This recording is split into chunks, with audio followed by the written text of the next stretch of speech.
أعوذ بالله السميع العليم من الشيطان الرجيم. بسم الله الرحمن الرحيم. الحمد لله رب العالمين، الصلاة والسلام على نبينا محمد وعلى آله وصحبه وصحبه أجمعين. أما بعد، السلام عليكم ورحمة الله وبركاته.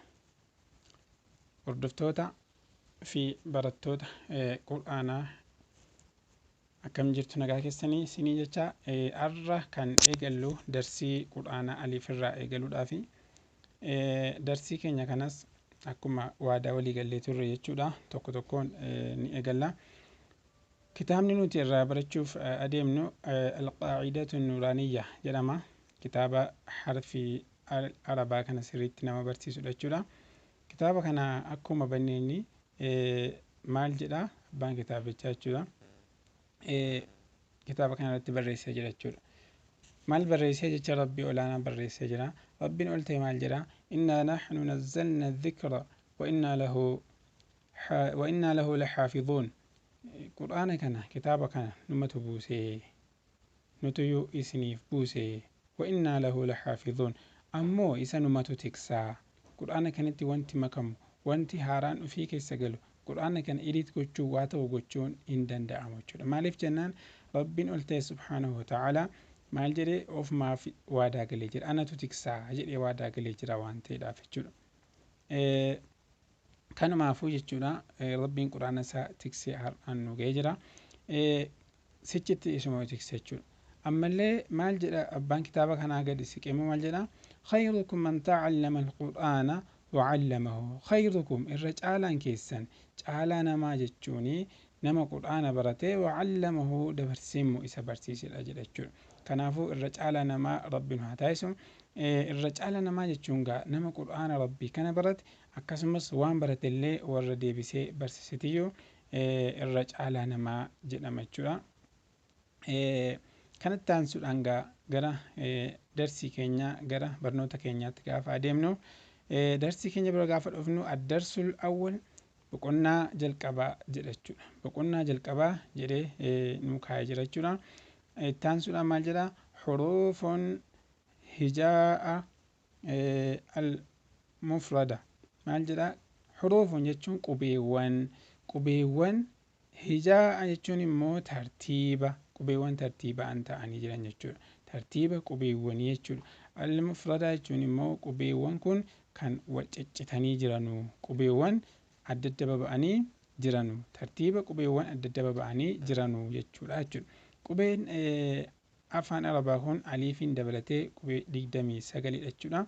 Aliifiin malee immoo qubeewwan 28 ta'u jechuudha. Maarree qubee kana sirriitti barraan quraanni guutuun kun kanumaan buufamee jira. Kanaafuu qubee kana sirriitti baramee jennaan quraana dubbisuuf sirriitti qara'uuf illee nama rakkisu jechuudha. Har'a kan eegallu aliif irraa eegalla jechuudha. Akkuma beekamu qubeen afaan arabaa kun aliifiin eegala. Jalqaba irra kan jiru aliif jedhee jira jechuudha. Aliif jedhama jechuudha.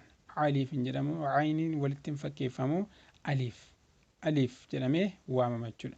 Aliif kun ulii tokkotu dhaabbata, homaa tokkollee ofirraa hin qabu jechuudha. Aliif jennee waamna jechuudha. Itti aansuudhaan baa jenna jechuudha. Baa jenna jechuudha. Baan kun tuqaa tokko qaba. Tuqaa kana immoo ni ilaalla jalaa qaba jechuudha. Taa. Itti aansuudhaan saa. Jarri kun sadan wal fakkaatu jechuudha. Baa, taa, saa. Saan kun saa osoo hin taane saa fiixee arabaa irrattidha jechuudha kan nuti dubbisnu. Fiixee arabaa irratti dubbisna. Baanii fi taanii fi saan kun bocni isaanii wal fakkaata. Haa ta'u malee wanti isaan ittiin gargar bahan maanni tuqaadha jechuudha.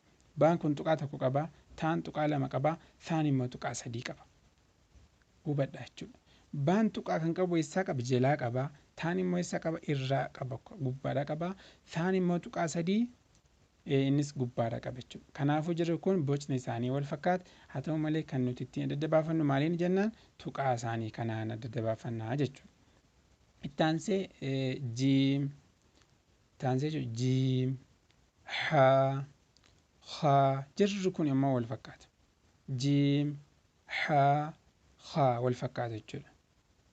Jiin kunis tuqaa qabaa. Tuqaa kana eessaa qaba? Jalaa qabaa jechuudha. Haan immoo tuqaa haan hin qabu. Haan kun immoo tuqaa tokko qaba. Garuu kan inni qabu irraa qaba jechuudha. Irraa tuqaa tokko qaba. Hubattanii jiim haa jarri kun wal fakkaatoo jiim tuqaa tokko jalaa qaba. Haan immoo tuqaa hin qabu. Haan immoo irraa qaba jechuudha. Itti aansuudhaan daal jara kana jechuudha. Daal tuqaa hin qabu. Daal immoo tuqaa tokko irraa qaba jechuudha. Daal kana zaal jennee dubbisna. Daal fiixee arrabaa irratti as fidnee dubbisnaa jechuudha. Kanaafuu daaliif daal illee wal fakkaatu haa ta'u malee daal tuqaa tokkoyyuu irraa keessaa qaba jechuudha. Hordoftoota keenya darsii keenya kan guyyaa har'aa asumatti dhaabbanna. Hanga guyyaa birootii walitti deebinutti assalaamu alaykum wa rahmatullaahi wa barakaatu.